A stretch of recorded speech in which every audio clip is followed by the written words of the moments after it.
Santa Jeanne d'Arc, gadis kecil Panglima Prancis.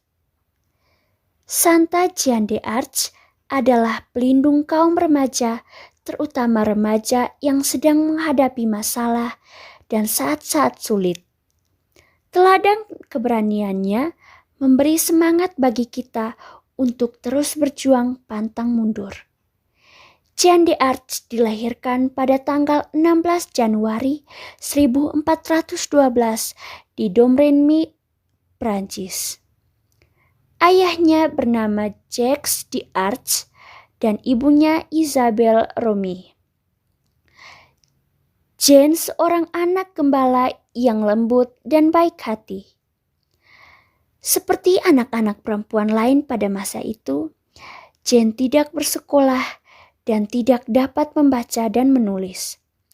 Suatu hari saat usianya 13 tahun, ia sedang mengembalakan domba-dombanya ketika malaikat agung Santo Mikael, Santo Pelindung Prancis, berkata kepada Jeanne, "Putri Tuhan, selamatkanlah Prancis." 3 tahun lamanya, ia mendengar suara-suara yang memanggilnya untuk segera bertindak. Pada waktu itu, terjadilah peperangan antara Prancis dan Inggris yang kemudian dikenal sebagai Perang 100 tahun. Inggris telah berhasil menguasai sebagian besar wilayah Prancis dan Prancis berada dalam posisi yang amat lemah. Malaikat agung Santo Mikael ditemani oleh Santa Katarina dari Alexandria, juga Santa Margareta dari Antioquia, memintanya untuk menemui Raja Prancis yang saat itu sedang bersembunyi dan membantu raja untuk mendapatkan kembali tahtanya. Seorang gadis kecil berusia 16 tahun hendak menyelamatkan Prancis. Banyak orang menganggapnya tolol dan menertawakannya, tetapi Jeanne pergi juga menghadap Raja Charles VII. Ia berhasil mengenali raja yang menyamar sebagai prajurit sehingga raja percaya bahwa ia diutus oleh Tuhan. Pada mulanya, pasukannya tidak mau taat terhadap perintah Jeanne. Mereka menyebutnya Jeanne la Pucelle, yang artinya Jeanne si bocah cilik. Namun akhirnya mereka menyerah juga pada Jeanne. Ia memimpin pasukannya ke kota Orleans yang hampir dikuasai oleh Inggris. Dalam pakaian perang baja yang berkilau, pahlawan muda ini mengendarai kudanya. Panji-panjinya yang berwarna putih berhiaskan salib dengan tulisan Yesus dan Maria yang berkibar-kibar diterpa angin. Meskipun sebuah panah menancap di pundaknya ketika peperangan berlangsung, ia tetap dengan bersemangat memimpin pasukannya. Pada akhirnya, pasukan Prancis berhasil meraih kemenangan.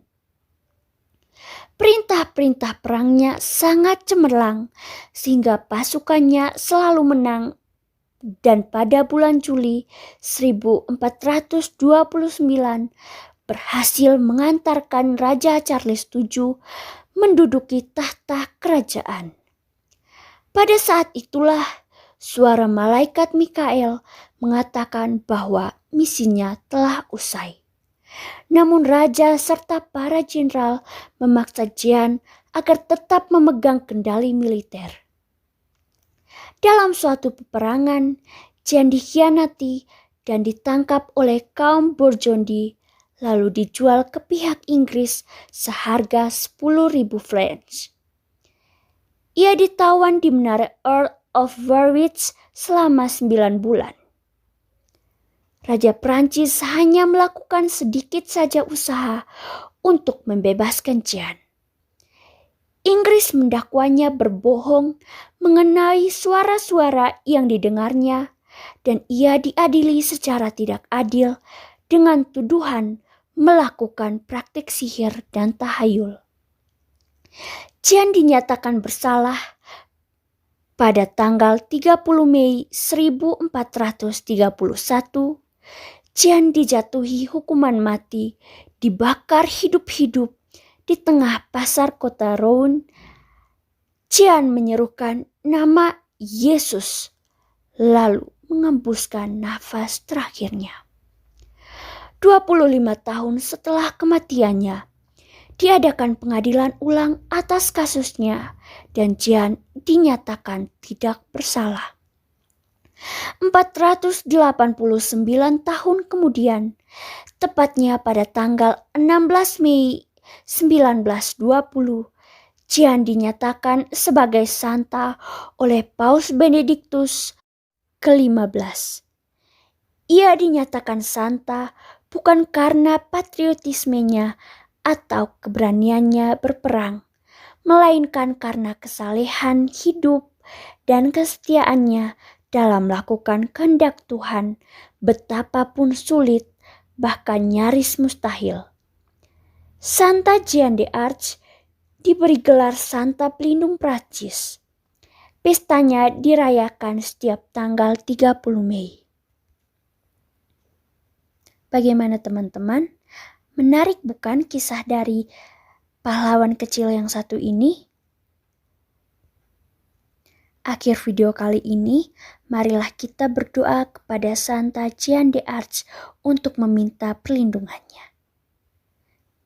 Santa Jeanne d'Arc, bantulah kami untuk meniru teladanmu, walaupun banyak orang mengejek dan menertawakan.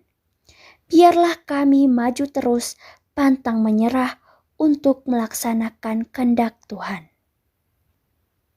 Amin.